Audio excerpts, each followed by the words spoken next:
স্বাগত। আজকে আমি তোমাদের কাছে নিয়ে এসেছি একটা মানে জ্যাকফ্রুটের প্রিপারেশন, যেটা হচ্ছে তোমার এঁচোড় আমরা যেটা বলে থাকি বাংলায়।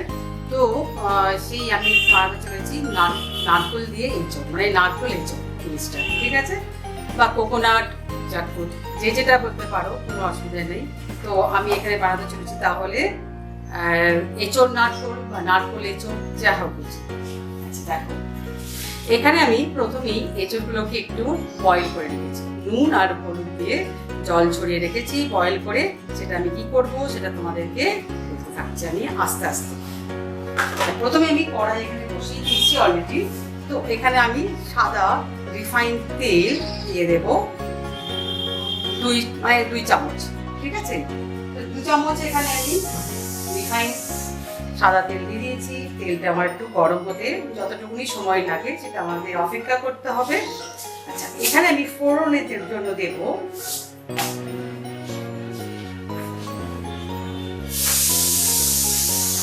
শুকনো লঙ্কা একটা, 2 আধখানা করে দিয়েছি এটা। আর দেব কালো সর্ষে, গোটা সর্ষে যেটা বলি আমরা, সেই সর্ষে দিয়েছি। 1/2 চামচ রসুনের কুচি,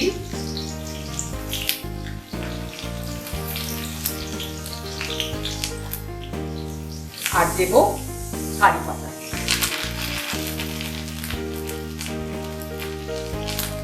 এটাও কিন্তু 1 চামচ, ঠিক আছে? এর মধ্যে আমি পরপর দিতে থাকবো পেঁয়াজ কুচো, আদা দিয়ে একটা বড় সাইজের পেঁয়াজ আমি এখানে কুচো করে দিয়েছি।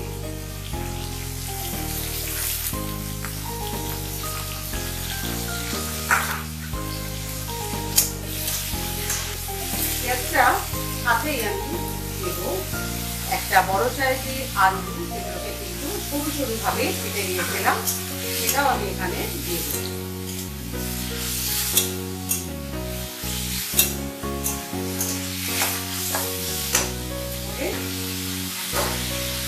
এখানে আমি অল্প করে নুন প্রথমে দেব, যাতে আলুটা সেদ্ধ হয়ে যায় এবং ভাজা ভাজা ব্যাপারটাও আছে।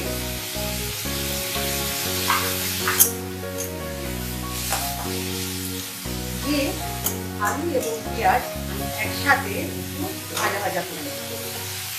তাহলে এটা আমি ঢাকা দিয়ে হতে দেব 2 মিনিট। পরেই আমি একটু আস্তে থেকে করে দিয়েছি এবং পেঁয়াজটা এবং আলুটা ভাজা হলে তারপরে আমি তোমাদের কাছে আবার ফেরত আসছি। দেখো, আলু এবং পেঁয়াজ আমার কিছুটা কিছু বেশ ভাজা ভাজা এসে গেছে। তো আমি এরকম সময় দেব অল্প করে হলুদের গুঁড়ো, জাস্ট অল্প আর কি, বেশি দেব না।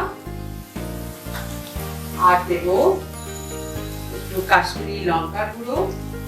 দেখো, এই প্রিপারেশনটা কিন্তু কোনো আর কিছু যাবেই না, একদম সিম্পল ভাবে হবে, একটা ফ্লেভারও আছে এবং স্বাদও হবে। তোমরা করে দেখতে পারো।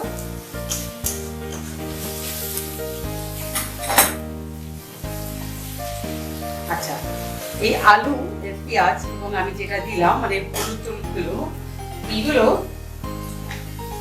যাতে পুড়ে না যায় আমি অল্প করে একটু জল অ্যাড করলাম।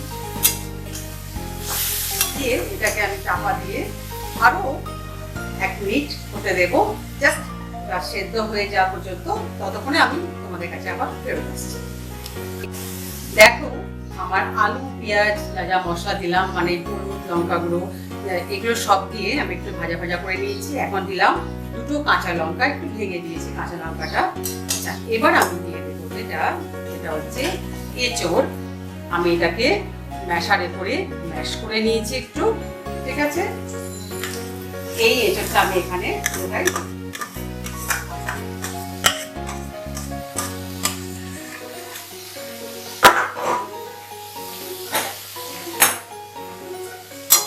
এটাকে এর সাথে এবার ভালোভাবে আমি মিশিয়ে নেব। দেখো, আমরা এরকম সময় এঁচোড় খেয়ে থাকি, বিভিন্ন রকমের যদি একটু স্বাদ মুখে বদল হয় তো ক্ষতি কি বলো? তো একই স্টাইলে না খেয়ে আমরা যদি একটু অন্যরকম করি তাহলে মনে হয় না যে জিনিসটা খেতে খারাপ। দেখো, এখানে কিন্তু নুনটা আমার মাথায় রাখতে হবে। আমি আলু ভাজার সময় অল্প নুন দিয়েছিলাম, সেই জন্য বাকি নুনটা আমাকে এখন অ্যাড করতে হবে। তাহলে নুন একটু কম হয়ে যেতে পারে, তুমি এটা টেস্ট করে তারপরে নুনটা ব্যবহার করবে। আমি অল্প নুন প্লাস যেটা দিয়েছিলাম তার বাকিটা দিলাম, মানে প্রায় আমি 1 টিস্পুন নুন দিয়েছি। এখন তার আগে দিয়েছিলাম হাফ, মোটামুটি 1.5 চামচের মতো আমি নুন ব্যবহার করেছি। আর যেটা ম্যাশার করলাম, এই যে জিনিসটা দেখছো, এটা করে আমি একটু ম্যাশ করে নিয়েছি। এঁচড়টা সেদ্ধ করে জল ঝরিয়ে নিয়েছিলাম আগে থেকে। এখন দেব একটু চিনি, দেব মানে মিষ্টি আর কি। এটা দেওয়ার মানে হলো একটু ব্যালেন্সটা ঠিকঠাক থাকবে, না হলে নুন মিষ্টি টক এরকম তো না হলে খাবারটা সুস্বাদু ব্যাপারটা আছে। দেখো এখানে আমি এটাকে ভালো করে মিশিয়ে নিচ্ছি।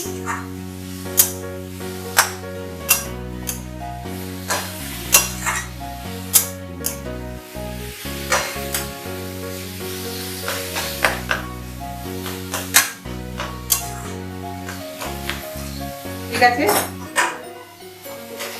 এখন দেব যেটা মূল উপকরণ, সেটা হচ্ছে নারকেল কোড়া। এখানে আমি হাফ মালাই মানে আধখানা, একটা পুরো নারকেল নয় কিন্তু, মানে আধখানা যে নারকেল হয় সেই নারকেলটাকে আমি এখানে কুড়ে নিয়েছিলাম, সেটাই আমি এখানে ব্যবহার করি। যেহেতু নারকেলটা দিয়েছি, নারকেলটা একটু ভাজা ভাজা না করলে তার ফ্লেভার যেটা আছে সেটা বার হবে না, সেই জন্য এটাকে আমি ধিনে আঁচে একটুখানি বসিয়ে রাখবো, জাস্ট 1 মিনিট। তারপরে আমি তোমাদের কাছে ফেরত আসছি। দেখো আমাদের অনেকটাই ভাজা ভাজা হয়ে গেছে। এখন আমরা দেব এখানে বাদাম, মানে চিনে বাদাম যেটা আমরা বলি, সেটা একটু ক্র্যাশ করে দিয়ে দিয়েছি, মানে একটু গুঁড়ো করে দিয়েছি। এটা খুব ভালো লাগে মুখের মধ্যে যখন পড়বে বাদাম একটু গুঁড়ো, তো খুবই সুস্বাদু হবে খেতে। আর দেব ধনে পাতা কুচি। আমি কারি পাতা দিয়েছি, তো ধনে পাতা আমি অল্প করে দিলাম, জাস্ট একটি 2 চামচ। এটাকে আমি এর সাথে ভালো করে মিশিয়ে নিলেই আমাদের রেডি নারকেল এঁচড়। তোমরা এটা অবশ্যই বাড়িতে বানিয়ে আমাকে ছোট্ট করে একটা লাইক এবং কমেন্ট দিয়ে জানাবে কেমন লাগলো তোমাদের। আর যারা এখনো পর্যন্ত আমার চ্যানেলটিতে সাবস্ক্রাইব করতে পারোনি, প্লিজ চ্যানেলটি সাবস্ক্রাইব করো, পাশে বেল আইকনটা আছে অবশ্যই ক্লিক করতে পারো, তাহলে এরকম সুন্দর সুন্দর রেসিপি সবার আগে তোমাদের সামনে পৌঁছে যাবে। ঠিক আছে বন্ধুরা, একটা জিনিস বাকি আছে যেটা আমি সবার শেষে দেব, সেটা হচ্ছে গরম মশলা গুঁড়ো। দেখো নারকেলের সাথে কিন্তু গরম মশলা গুঁড়োটাও কিন্তু খুব সুন্দরভাবে যায়। আমরা সবসময় করে থাকি এটা, ধরো আমরা যদি মোছা করি সেটা তো আমরা এটা ব্যবহার করে থাকি। তো এছাড়াও কিন্তু আমরা একটা নতুন নতুন ডিশ এবং নারকেল দিয়ে বানাচ্ছি, যেহেতু নারকেলের সাথে গরম মশলা গুঁড়ো না দিলে কিন্তু একদমই হবে না। ঠিক আছে বন্ধুরা, তাহলে আজকের মধ্যে বিদায় নিচ্ছি। আবার ফিরে আসছি যে কোনো একটা ভালো রান্না নিয়ে। আজকের মতো টাটা।